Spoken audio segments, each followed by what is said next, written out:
எலியாவின் தேவன் எங்கன்னு கேட்டு யோர்தானை கடந்தவர் வரணும்னா யோர்தான் ரெண்டாக பிளக்கணும். யோர்தானை அடிக்கிறாரு, உடனே அது என்ன பண்ணுதுன்னா ரெண்டா பிளக்குது. அப்படியே நடந்து வரும்போது அங்க 100 பேர் இருக்காங்க. எலியாவினுடைய கீழே அசிஸ்டன்ட் இருந்தவங்க, பாடசாலையில படிக்கிறவங்க, பைபிள் காலேஜில் படிக்கிறவங்க, அவங்க அத்தனை பேரும் வியந்து பார்த்து அவ்வளவுதான், இவர்கிட்ட நீங்க என்ன சொல்லுங்க நாங்க கேட்கிறோம் அப்படின்ற மாதிரி. அவருடைய ஓப்பனிங் ரொம்ப நல்லா இருந்துச்சு, அவருடைய ஆரம்பம் ரொம்ப சூப்பரா இருந்துச்சு, அவர் கேட்டதும் பெஸ்டா கேட்டாரு. ஆனா என்ன அப்படின்னா, நீங்க வேதத்துல போய் வாசித்து பாத்தீங்கன்னா எலியா செஞ்ச அளவுக்கு யாரும் செய்யல. எலிசானா செஞ்சிருக்கணும், 2 மடங்கு கிடைச்சிச்சா? அவர் எலியா சொல்ற ஒரே ஒரு வார்த்தை என்ன அப்படின்னா, நீ நான் போகும்போது நீ பார்த்தேன்னா உனக்கு பார்த்துட்டாரு. பார்த்தோன்னா கத்துறாரு. என்ன கத்துறாருன்னா, ஐயா இஸ்ரவேலின் ரதமும் குதிரை வீரருமானவரே அப்படின்னு கத்துறாரு. ஏன் அப்படின்னா, இந்த எலிசாவின் இடத்துல ஒரு கேரக்டர் இருக்கு பாருங்க. இந்த குழந்தைகள் கொஞ்சம் வாலிப பிள்ளைங்க மலைக்கு ஏறி போகும்போது இவரை பார்த்து என்ன கிண்டல் பண்றாங்க, மொட்டை தலையா பிள்ளைகளை சபிச்ச உடனே வேதம் சொல்லுது, காட்டிலிருந்து 2 கரடிகள் புறப்பட்டு வந்து அந்த பிள்ளைகள், அப்படின்னா அவருடைய கேரக்டர், அந்த எரிச்சல், அந்த கேரக்டரை மாற்ற முடியல.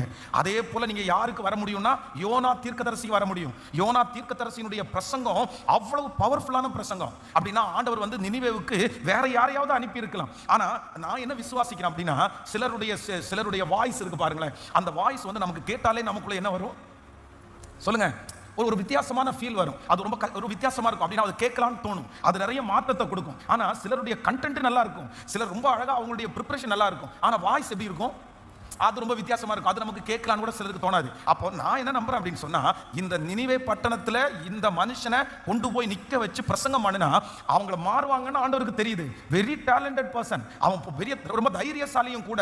கடல்ல என்ன தூக்கி போடுங்கன்னு சொல்றான் பாருங்க, துணிகரமா போடுங்க, தூக்கி பார்த்துக்கலாம் என்ன வருது அப்படின்னு. நம்மளா இருந்தா என்ன பண்ணுவோம், அந்த சூழ்நிலை ஆண்டவரை பிடிச்சி தானே கத்துவோம். அவ்வளவு தைரியமானவன். ஆனா என்னன்னா எரிச்சலா இருக்கிறான். அதைத்தான் ஆண்டவர் வந்து அவனை பார்த்து கேட்கிறாரு, நீ எரிச்சலா இருக்கிறது நல்லதோ? உடனே அவன் என்ன சொல்றான், அப்பொழுது தேவன் யோனாவை நோக்கி, நீ ஆமணக்கு நிமித்தம் எரிச்சலா இருக்கிறது நல்லதோ? யோனா 4ஆம் அதிகாரம் 9வது வசனம். அதற்கு அவன், நான் மரண பரியந்தம் எரிச்சலா இருக்கிறது நல்லதுதான் என்றான். கேரக்டர் எது வெளியே வருது, அவருடைய குணம் வெளியே வருது. அப்போ அதோட அவனுடைய மினிஸ்ட்ரி முடிஞ்சிருச்சு. இன்றைக்கு இந்த 84 நாட்களை நம்ம தாண்டி வந்துட்டோம். ஆண்டவருடைய பிள்ளையை ஒரு புதிய வருஷத்துக்கு நேராய் காலடி எடுத்து வைக்க போறீங்க. இப்போ உங்கள்கிட்ட என்னென்ன கேரக்டர், நீங்க பிறவியில இருக்கிற கேரக்டர்லாம் உங்களுக்கு மாறுதா? உங்களுடைய கேரக்டர்ல நீங்க மாறி இருக்கிறீங்களா? நீங்க எப்படி இருக்கிறீங்க? உங்களுடைய குணங்கள் ஆண்டவருக்கு பிரியமான குணங்களா இருக்குமா?